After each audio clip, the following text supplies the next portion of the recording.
Assalamualaikum warahmatullahi wabarakatuh. Kembali lagi di sini dengan saya Santi.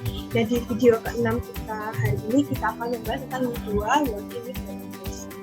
Nah, untuk pendahuluannya itu YDO. Apa itu YDO? Yaitu Database Access Object, yang dimana YDO ini dibangun di atas PDO atau PHP Data Object. Kan kita sudah ketahui bahwasanya PHP Y2 itu menggunakan sebuah bahasa pemrograman itu menggunakan PHP.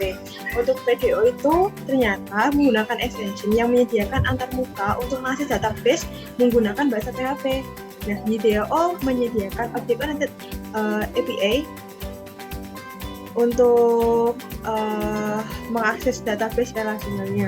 Untuk YDO merupakan dasar untuk metode pengaksesan database secara lebih advance seperti query builder atau access record. Nanti kita akan membahas lebih lanjut. Selanjutnya ada YDO yang langsung mendukung DBMS. Database-nya itu berikut ada bisa MySQL, bisa MyDB, SQLite, SQL, versi 9 ke atas, Oracle, MySQL versi 2008 ke atas. Nanti kita akan menggunakan MySQL. Selanjutnya ini ada koneksi ke database. Untuk dapat mengakses database, kita itu harus terhubung ke database dengan cara membuat instannya dari DB connection. Nah, akses ke database seringkali dilakukan dari beberapa tempat berbeda. Koneksi database akan lebih tepat jika dikonfigurasikan pada application komponen, ya di script. Nah, di sini di script ini kita coba untuk DB connection-nya diatur komponen. Nah, sebenarnya di sini kita bisa lihat di sini sih, untuk database-nya di sini itu ada komponennya dikonfigurasi langsung ke bagian web. Nah, config bagian DB, di sini sudah ada. Nah, ini kan untuk kelasnya YDB connection-nya seperti yang sudah dijelaskan tadi. Selanjutnya di sini ada MySQL. Nah, di sini kita kan memang menggunakan MySQL untuk database-nya. Selanjutnya untuk database name-nya, untuk saya yang basic-nya saya menggunakan kampus. Coba kita lihat.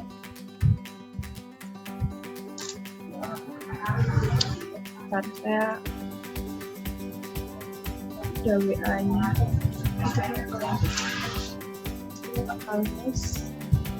Kita masuk ke PHP admin. Kita coba cek. Sambil menunggu saya jelaskan terlebih dahulu. Nah, di sini ada DB database-nya. Di sini ada yang tadi sudah dijelaskan menggunakan MySQL. Selanjutnya untuk username-nya biasanya saya loginnya itu menggunakan root. Namanya root, sebenarnya bebas, kita bisa mengatur bisa dengan nama atau apapun, terserah. Lalu di sini ada password-nya juga untuk login database. Contohnya saya menggunakan username. Coba kita lihat. Nah, ini halaman login. Tadi kan nama penggunanya ini kan saya emang pakai root. Terus password-nya 123 untuk loginnya. Setelah kita masuk, kita mau ke bagian tampilan bagian mana gitu. Database-nya yang bagian mana gitu. Nah, database-nya itu ternyata di bagian kampus. Untuk tabel-tabelnya sendiri nanti kita aturnya di tempat yang lain. Ini sementara untuk database-nya. Database-nya saya menggunakan database kampus. Di dalamnya itu ada tabel jurusan. Nah, di sini database kampusnya. Oke, selanjutnya Anda dapat mengakses koneksi ke DB di atas melalui application API app DB. Konfigurasi di atas merupakan contoh korelasi ke database MySQL. Untuk database lain, pastikan nilai dari properti DSN-nya diisi dengan nilai sesuai dengan yang digunakan. Jadi tadi kan saya menggunakan MySQL, hostnya itu menggunakan localhost. Bisa aja nanti kalau PGSQL yang menggunakan PGSQL. Kita kan tadi pakai MySQL. Terus selanjutnya kita belajar tentang menjalankan SQL query. Nah, untuk menjalankan SQL query dipanggil fungsi untuk create comment dan memasukkan SQL query sebagai parameternya, kemudian dipanggil salah satu dari beberapa metode eksekusi yang tersedia. Jadi ini menggunakan di sini. Di sini ada post db create comment untuk select all from post query all. Jadi ini untuk semuanya, kita men-select semua dari dari pos. Untuk selanjutnya, catatan untuk menjaga presisi data yang diambil dari database selalu direpresentasikan sebagai string atau teks walaupun tipe data dari kolom pada tabel adalah minimal. Jadi untuk menjaga presisinya, data yang diambil dari database itu selalu representasinya itu sebagai string atau teks. Walaupun tipe data pada kolom tabel itu numerik atau angka. Selanjutnya di sini ada binding parameter. Nah, untuk menghindari serangan SQL injection, kita itu harus menggunakan namanya pendekatan binding parameter. Pendekatan ini juga dapat meningkatkan performa dari statement SQL-nya itu sendiri. Anda dapat kita dapat menggunakan metode yang pertama bisa menggunakan bind value atau bind a single parameter value. Selanjutnya menggunakan bind values atau bind multiple parameter value in one call. Jadi dia parameternya banyak dalam satu panggilan. Hanya bind param ini untuk simulasi bind value bersama dengan ini, tapi juga mensupport untuk binding parameter reference-nya. Jadi contohnya di sini. Di sini ada yang pertama ada param. Nah di sini selanjutnya di sini juga sudah ada untuk parameternya di mana. Terus habis itu ini untuk bind value. Jadi ini untuk bind value. Terus ada bind value sama values. Ini values, ini value. Sebenarnya seperti ini. Untuk yang bind values-nya itu kayak gini. Jadi dia memanggil dari variabel parameter yang isinya itu ini.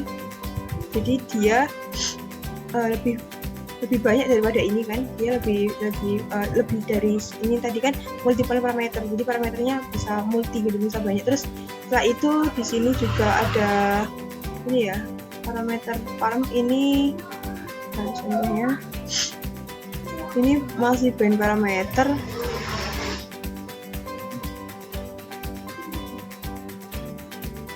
Sudah selesai, mungkin sudah ada contohnya untuk bind value sama yang bind values. Untuk selanjutnya kita masuk ke menjalankan perintah SQL selain query. Jadi kita bisa menjalankan perintah dari SQL-nya selain dari query. Nah, untuk menjalankan perintah dari SQL selain query dapat dilakukan dengan memanggil metode execute. Untuk perintah-perintah DML selain menuliskan statement SQL dasar dapat juga dilakukan dengan memanggil metode insert atau update atau delete. Seperti gambar di samping ini. Ada insert di sini, ada update di sini, ada delete, ada batch insert. Oke. Selanjutnya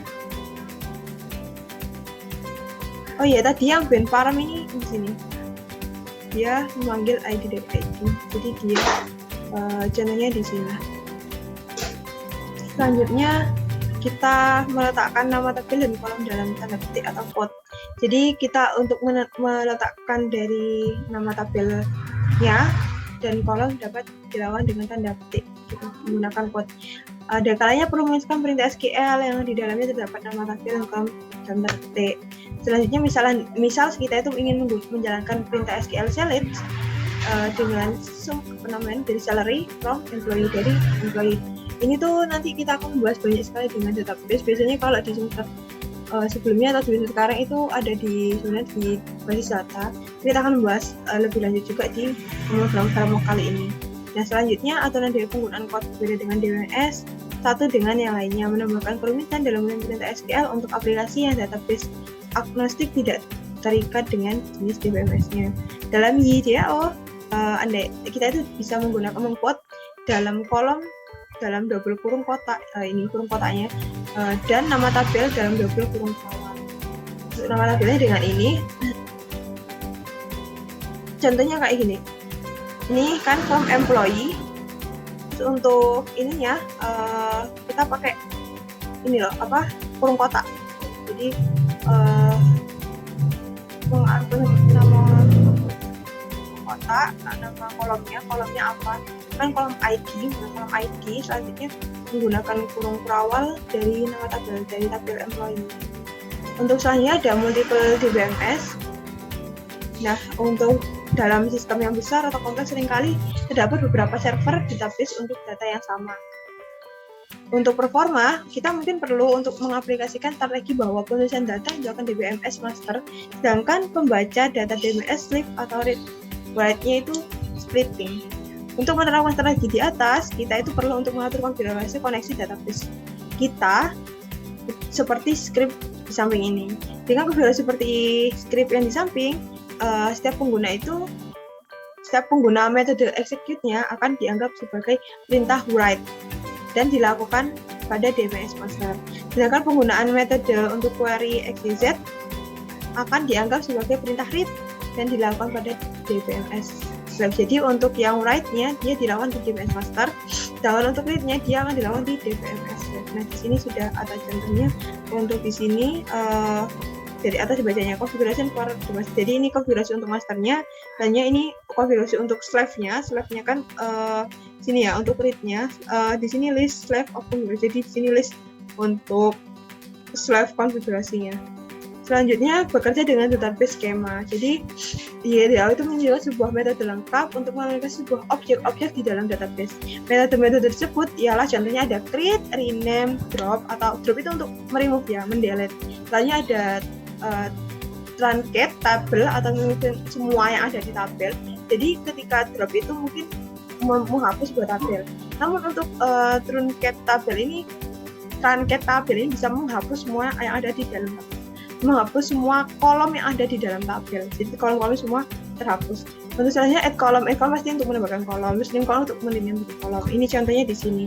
Drop, terus altering itu perubahan. Terus habis itu add primary key, kita bisa meng-add dia itu primary key atau enggak. Terus drop primary key, menghapus dari primary key-nya.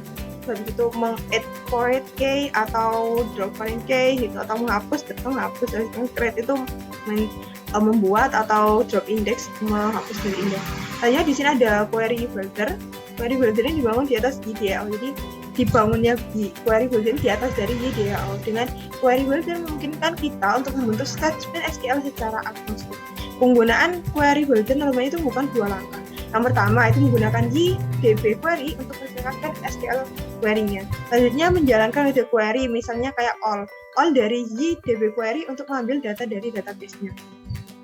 Jadi ada dua langkah. Yang pertama membuat objeknya atau menjalankan metode query-nya. Script di atas, script ini menjalankan query-nya, menjalankan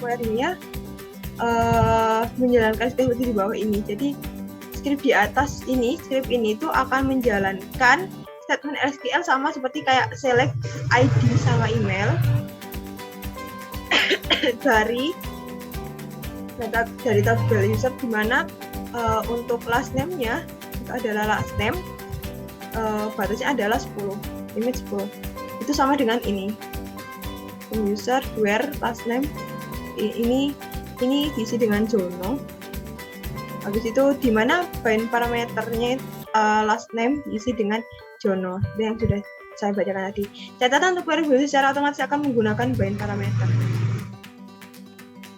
Kita akan membahas tentang perintah select. Metode select digunakan untuk memilih kolom. Misalnya kita mau pilih kolom yang mana. Contohnya kayak ID atau email. Selanjutnya, dalam SQL query seringkali kita menambahkan nama tabel di depan nama kolom yang dipilih. Kita bisa mengurutkannya dengan cara, contohnya tabelnya kita mau tabelnya user, kita mau memilih yang mana, user ID. Berarti user bagian ID, selanjutnya user bagian email gitu.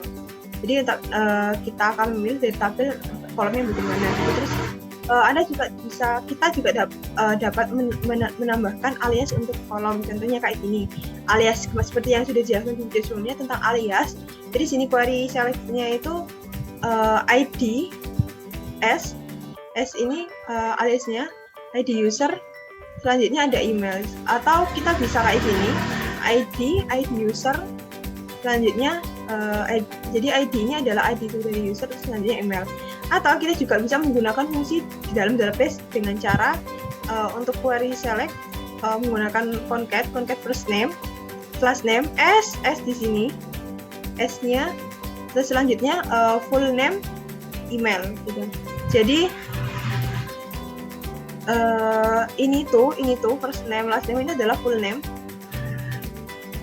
Selanjutnya juga ada email sama sebenarnya, cuma dia itu menggunakan database. Selanjutnya Anda dapat menggunakan metode @select untuk menambahkan kolom yang dipilih. Jadi kita bisa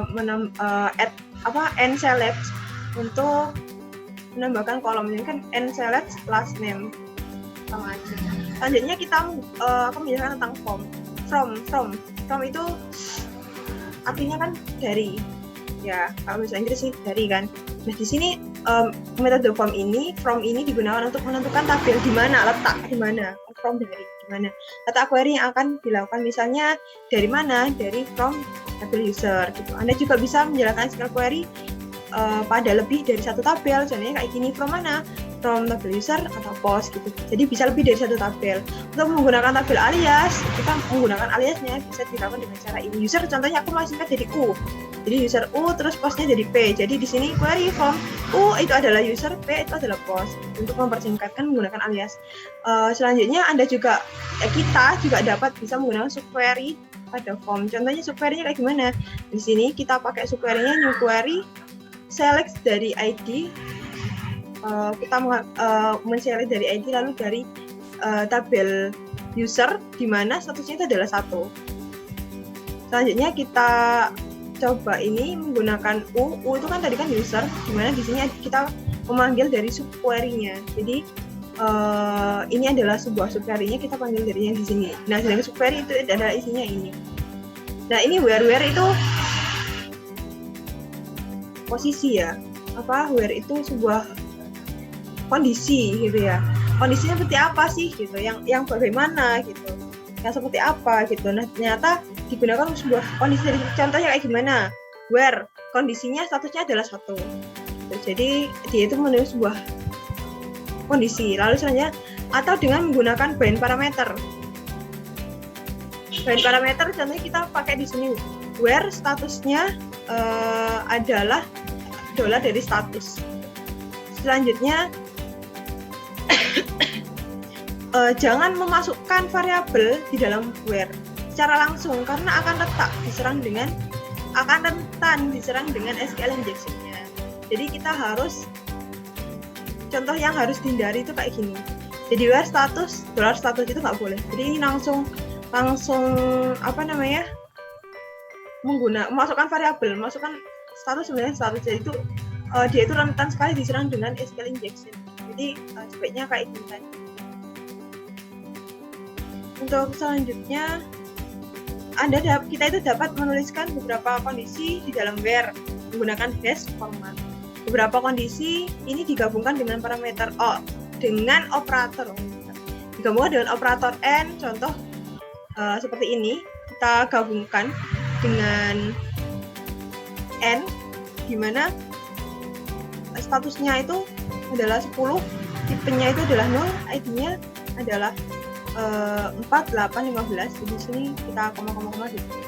Nah, kita juga dapat menggunakan subquery pada where subquery. Jadi semua subquery tadi bisa kan, untuk yang formnya subquery juga bisa, where kondisinya juga bisa. Dan di sini user kita masukkan sesuatu ke barang variabel user query, new query, terus select ID dari tabel user, selanjutnya kita panggil ini. Oke. Jadi kita di sini ada and where atau or where. And itu kan dan, or itu or. Jadi kalau metode ini digunakan untuk menambahkan kondisi di dalam sebuah query. Contohnya 110, terusnya adalah dia string B, terus dalam query-nya yaitu adalah status tadi kan tadi 10. Untuk query and where. Jadi di sini menggunakan and where contohnya like n itu kan dijalankan ketika dua-duanya itu true, kalau or itu salah satu true. Mirip sebenarnya sama konsep pemrograman. Di sini ada like title, nah di sini ada search itu buat. Terus selanjutnya kode di atas akan menggenerate query seperti berikut ini. Jadi tadi yang ini itu menggenerate query itu sama kayak gini, statusnya 10 and title like gitu. Kayak gitu. Untuk filter where, ketika kita membuat sebuah kondisi where yang melibatkan masukan dari user, biasanya kita itu ingin mengabaikan jika nilai inputannya kosong. Jadi kalau kosong ya udah diabaikan gitu. contoh pencarian berdasarkan username dan email. Namun akan mengabaikan kondisi jika username atau email kosong dapat ditulis dengan kayak gini.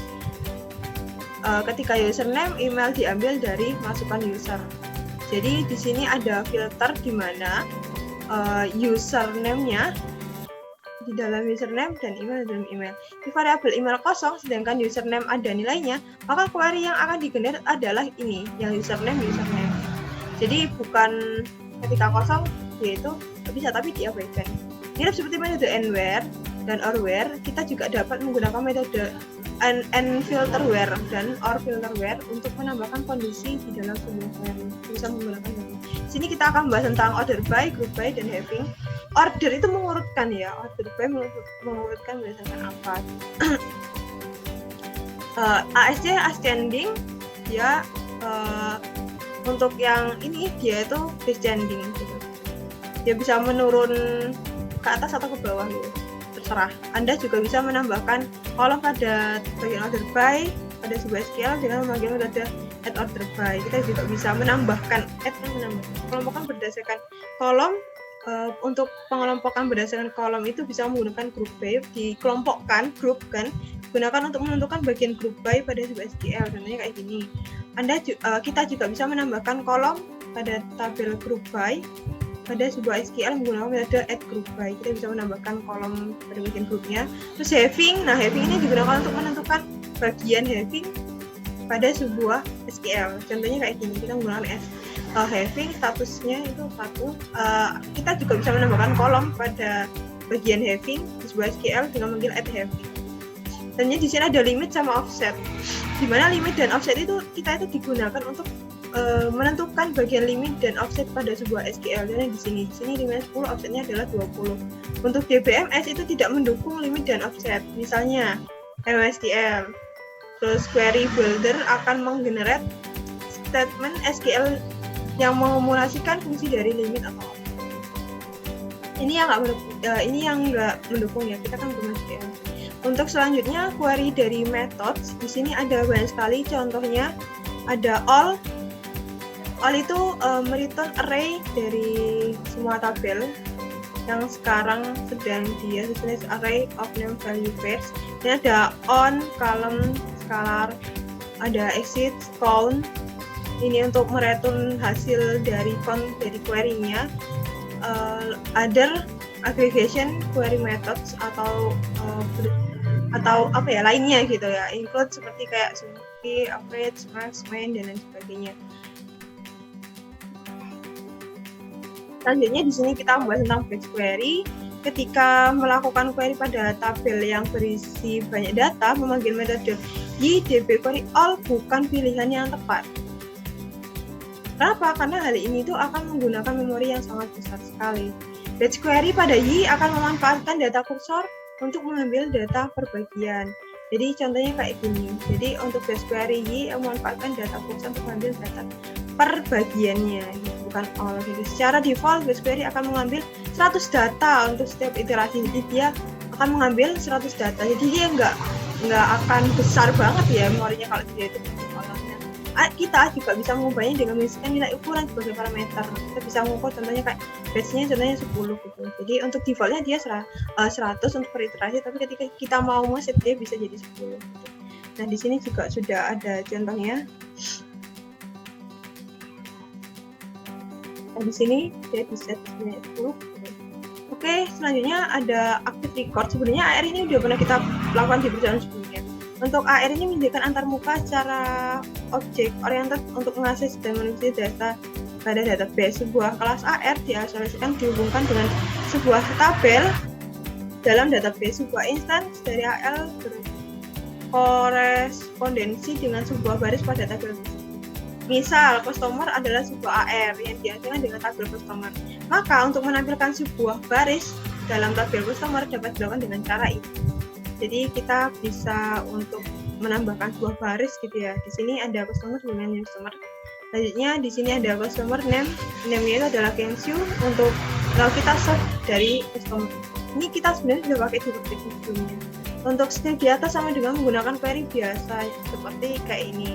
Create comment untuk insert into tabel customer namanya.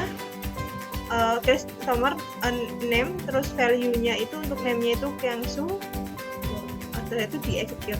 Untuk tentukan menggunakan AR sendiri, yang pertama keuntungan menggunakan AR adalah lebih mudah dipahami, tidak rawan terjadi kesalahan penulisan. Selanjutnya tidak ada masalah kompatibilitas jika menggunakan beberapa database yang berbeda. Jadi kita bisa menggunakan berbeda itu tidak ada masalah untuk kompatibilitasnya. Selanjutnya AR dan selanjutnya AR pada Y itu menurut RDBMS berikut, contohnya kayak MySQL 4 atau 4.1 atau ini ya latar via YDB record atau Postgre itu jadi 3 dengan via YDB active record. Ini cuma ketentuan aja, kita kan menggunakan MySQL, jadi MySQL di paketnya kayak gini. Kita udah pakai sebenarnya kemarin. Untuk AR pada Y untuk mendukung NoSQL database berikut. Jadi ini kalau yang NoSQL kita kan menggunakan yang SQL. Selanjutnya untuk deklarasi AR class, deklarasi AR dilakukan dengan cara membuat class mengekstensi DB active record. Ini kita udah pakai itu kemarin, udah dipakai lah contohnya. Jadi mungkin nggak perlu aku jelaskan lagi karena kemarin udah pernah dipakai. Nah dalam kelas ini metode tabel name harus di override untuk menentukan tabel yang diasosiasikan dengan kelas ini. Instant AR dianggap sebagai model. Jadi instant tidak dengan sebuah model, sehingga kelas AR biasanya diletakkan dalam namespace up model. Jadi diletakkan di namespace up model gitu. Ini untuk namespace modelnya.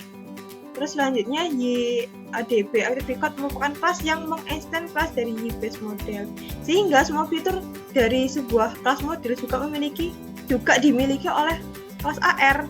Contohnya kayak atribut, validation, rules, dan lain sebagainya. Secara default kelas AR akan menggunakan komponen aplikasi DB. Ini aplikasi DB untuk berhubung dengan database. Jadi kemarin kita sebenarnya udah pakai kayak gini ya. Untuk ini juga kemarin sudah kita coba pakai. Kelas kemarin kita pakai kelas apa kemarin? Kemarin itu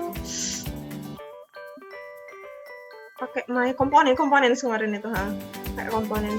Tadinya di sini ada query data. Setelah AR itu deklarasi, kita itu dapat menggunakannya untuk mengquery sebuah data dengan langkah-langkahnya kayak gini. DB active record untuk find, selanjutnya untuk object query dengan memanggil metode query building seperti where, to the by, dan lain sebagainya. Panggil salah satu metode query untuk mengambil data seperti all atau one. Kalau kalian kan tadi kan ada beberapa ini sudah dijelasin dari cara di atasnya mirip seperti menggunakan query builder, hanya saja output yang dihasilkan berbentuk objek AR gitu. Dari sini itu adalah untuk mengquery datanya. Di sini ada kita membahas tentang find all dan juga find one. Dari sini kan tadi kan ada find. Selanjutnya metode untuk find one dan find all ini adalah sebuah shortcut yang disediakan Y itu untuk melakukan sebuah nilai primary key atau nilai dari beberapa kolom. Jadi dia untuk melakukan nilai dari sebuah kolom. Untuk metode find one ini akan menghasilkan satu baris data hasil dari query satu-satu. Untuk selanjutnya untuk metode find all ini akan menghasilkan seluruh baris data dari query. Jadi gampangannya find all kan semua. Selanjutnya untuk kedua metode ini dapat menerima parameter, contohnya dari nilai scalar value, nilai tersebut dianggap sebagai primary key. Jadi kita akan mengatur dia sebagai primary key untuk data yang dicari. Dan sebuah primary berisi nilai scalar, nilai tersebut dilakukan sebagai nilai primary key yang akan dicari.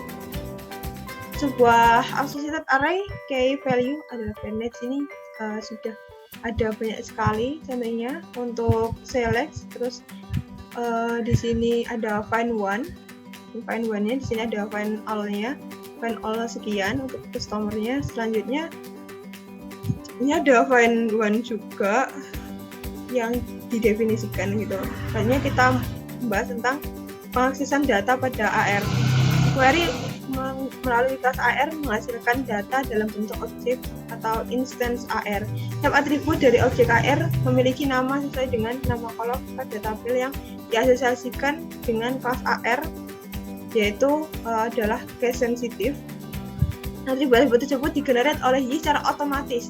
Jadi jangan membuat sebuah atribut baru pada kelasnya dengan nama yang sama dengan nama kolomnya. Jadi untuk ini membuat atribut baru pada kelas AR dengan nama yang sama dengan nama kolom pada tabel itu jangan.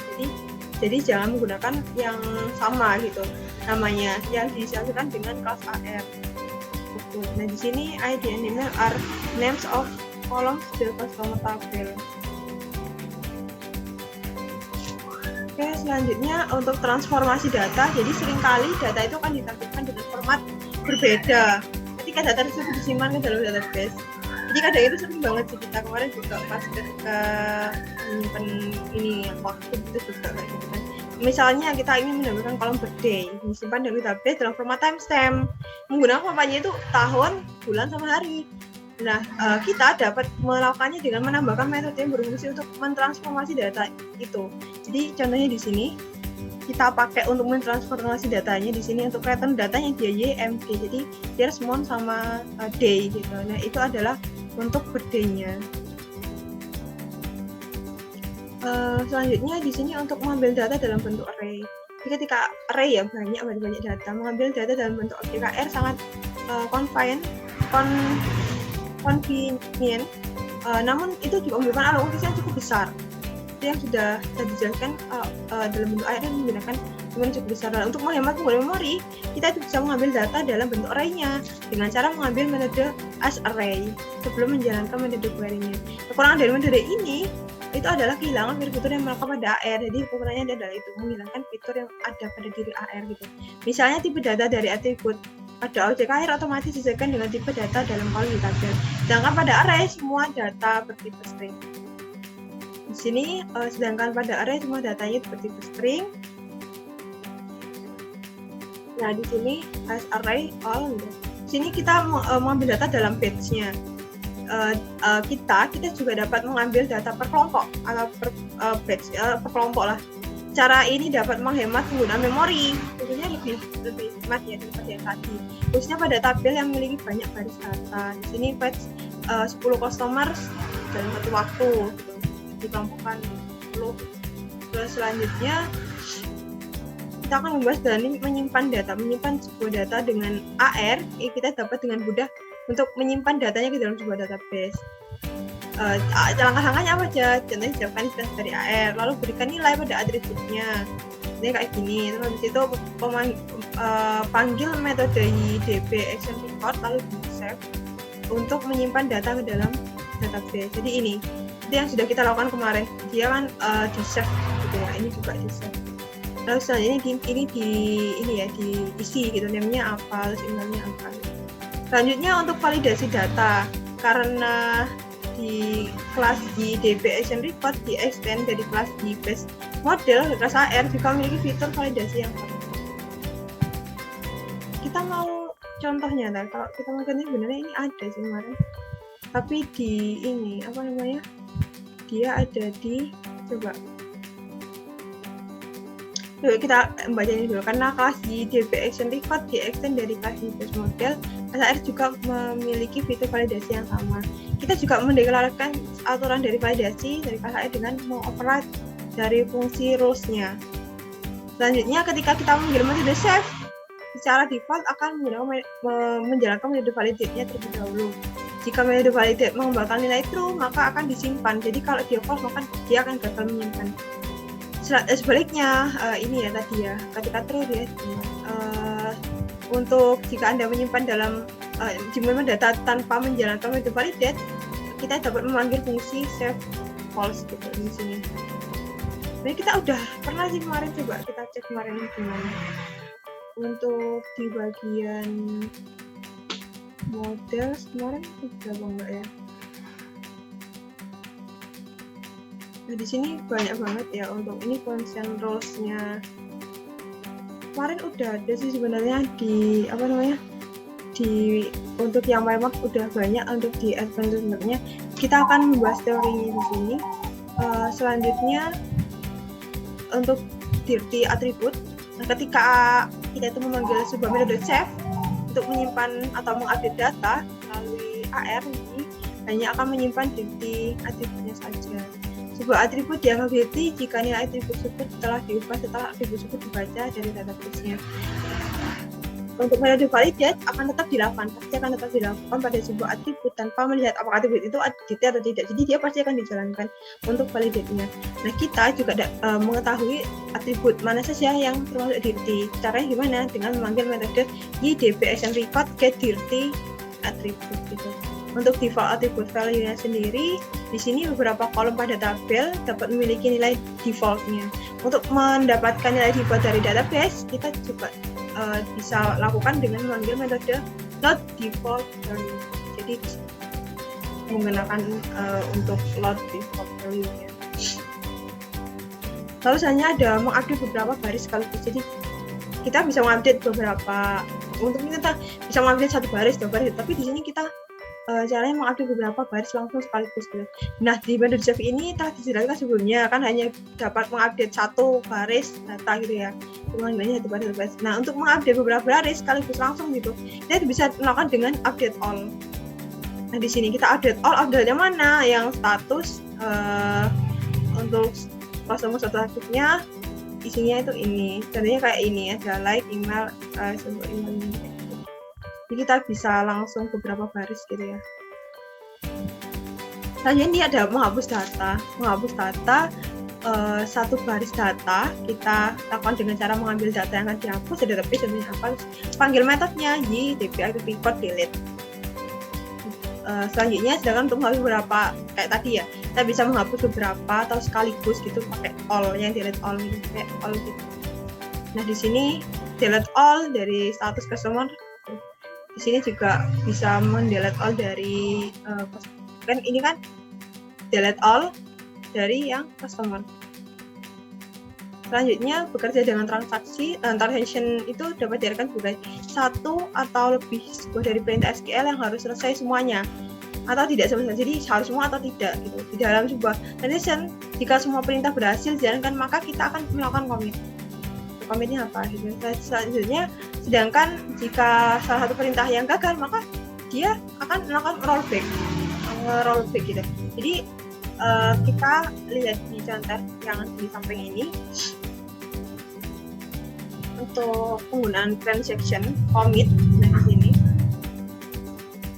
jadi bagian transaction kolom GDB, bagian transaction customer-nya di save, selanjutnya dia melakukan transaction lalu kalau dia itu enggak, maka dia akan di rollback. Jadi menggunakan catch ketika dia enggak ada yang gagal gitu ya. Tadi kan ini ya, jika ada perintah satu saja yang gagal, itu maka akan di rollback. Bekerja dengan relasi data. Di sini selain bekerja dengan tabel tunggal, jadi tabel satu-satu, Active Record juga bisa membawa serta tabel yang relasi dengan tabel utama. Jadi ada sebuah relasi tabel. Ini kita udah pernah melakukan praktik di sebelumnya, relasi antar tabel. Kemarin itu item sama item kategori. Dan di sini sebagai contoh dari data customer berrelasi dengan data order, di mana seorang customer dapat memiliki satu atau lebih dari orderan. Dengan relasi-relasi yang benar, kita itu dapat mengakses daftar order dari seorang customer melalui ekspresi. Contohnya dari customer order ini. Nah, ekspresi ini akan berisi array dari objek AR order itu. Jadi kita akan bahas tentang selanjutnya ada deklarasi relasi. Nah, untuk bekerja dengan relasi menggunakan AR, kita itu harus mendeklarasikan relasinya terlebih dahulu gitu. Nah, langkah deklarasi itu sederhana. Dengan mendeklarasi metode relasi untuk setiap tabel yang berrelasi dengan tabel dari AR. Setiap metode untuk relasi harus diberi nama dengan format indicate XYZ, di mana XYZ itu disebut dengan nama relasinya. Selanjutnya, fungsi dari hashmany itu bisa digunakan untuk mengakses relasi one to many. Jadi untuk hashmany one to many, sedangkan untuk hash one maka digunakan untuk one to many atau one to one. Nah, di sini contohnya untuk kelas AR untuk tabel customer, contohnya di kelas AR untuk tabel order. Jadi kita menggunakan relasi di sini. Jadi di sini hash one, ini ada hashmany. Untuk mengakses relational data setelah mendeklarasikan sebuah relasi, tadi kan kita sudah mendeklarasi, maka kita akan mengaksesnya. Cara mengaksesnya itu kayak gimana? Mengakses relasi data itu melalui nama relasinya. Jika sebuah relasi dideklarasikan menggunakan hashmany, maka dia akan mengambilkan array dari dideklarasikan. Sedangkan menggunakan hash one kayak tadi, maka akan mengembalikan sebuah objek AR. Jadi contohnya kayak gini. Untuk pemanggilannya di sini. Selanjutnya untuk relationally junction tabel di sini di dalam konseptual data modeling kadang kita itu menggunakan definisi relasi many to many. Jadi kan di sini kan hanya one to many atau one to one. Nah di sini kan kadang itu dalam kualitas data modeling kita itu bisa menunjukkan relasi one to many gitu, banyak ke banyak gitu. Setelah itu relasi antar tabel order dan tabel item, dimana setiap order dapat berisi beberapa item atau satu item dapat berisi beberapa order gitu. Jadi ini many to many hubungannya. Pada kondisi ini dibutuhkan sebuah tabel relasi junction tabel. Nah kita bisa dengan melalui function tabel memanggil tabel via atau via tabel. Di sini ada contohnya. Ini kan dia kan has many, tapi dia menggunakan yang via tabel. Sini juga has many sama. Untuk selanjutnya untuk relasi melalui junction tabel, yang kedua cara untuk menggunakan relasi yang direlasikan junction tabel sama seperti relasi normalnya. Contohnya kayak gini. Jadi untuk relasi melalui junction tabelnya, relasinya itu sama. Misalnya kita masuk ke lazy loading atau eager loading. Pada tabel data pada tabel relasi dapat diakses seperti mengakses sebuah properti normal. Pengaksesan seperti ini disebut dengan lazy loading, yang artinya query itu pada tabel relasi hanya akan dilakukan jika data pada tabel relasi tersebut itu dibutuhkan untuk pertama kali, dibutuhkan dibaca untuk pertama kali. Perhatikan contohnya di sini. Ini kan dimana ID-nya itu 123 untuk find one. Kan kita udah bahas untuk find one-nya. Terus di sini kita mau select dari ini ID 123 kan customer, mana dia itu dua order. Nah ini untuk NoSQL SQL-nya. Lazy penulisan konten disebut dengan lazy loading. Bentar, tadi kayaknya kelewatan nih. Oh ya ini.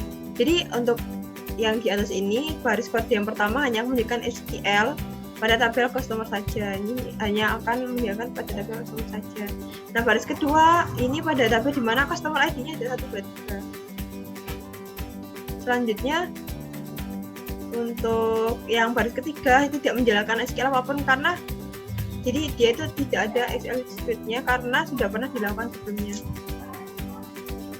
Untuk lazy loading itu sangat konvalen digunakan, namun untuk beberapa kasus penggunaan itu memiliki perkembangan yang sama.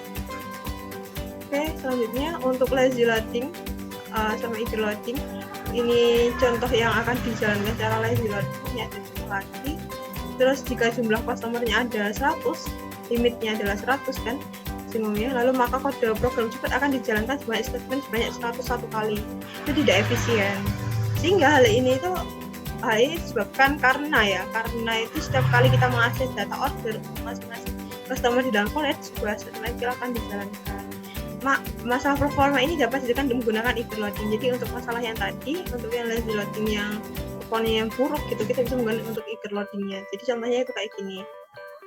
Untuk memanggil metode with Anda itu kita itu bisa mengusulkan objek HR untuk sekaligus mengakses data order dari 100 customer dengan satu SQL. Jadi sini menggunakan all, dengan menggunakan satu statement SQL saja, sehingga total statement SQL yang dijalankan hanya 2. Jadi ini tuh jauh lebih efisien daripada satu statement yang kayak lazy loading. Selanjutnya kita akan membahas tentang migration. Sini udah pernah kita pakai juga migration yang awal-awal juga udah pernah. Ini di 2 itu memiliki fitur lengkap banget gitu, yang terkait dengan database migration. Dengan database migration kita itu dapat membuat sebuah tabel, menambahkan foreign key, membuat indeks, membuat tabel dan sebagainya. Kita bisa menggunakan perintah migrate create gitu untuk membuat sebuah migration dasar. Kita juga dapat melengkapinya kemudian nanti digunakan untuk gunakan perintah migrate untuk menjalankan proses migrasinya. Untuk fitur migrasi yang lebih lengkap dapat ditemukan pada kawan dokumentasi ini. Kita bisa lebih banyak lagi baca di videonya. Nah di sini ada isi file dari perintah ini ya, migrate create-nya. Contohnya di sini kita membuat file migrasi dasarnya kayak ini, migrate create apa? Create news tabel. Lalu selanjutnya kita jalankan migrate-nya. Setelah itu isinya itu akan tampil kayak gini. Jadi ada di sini sudah ada ID, isinya pemiliknya, yang kita bisa atur kayak yang tadi. Oke, di sini sudah sampai latihan. Saya pause dulu, saya siapkan untuk database-nya, untuk foldernya dan sebagainya.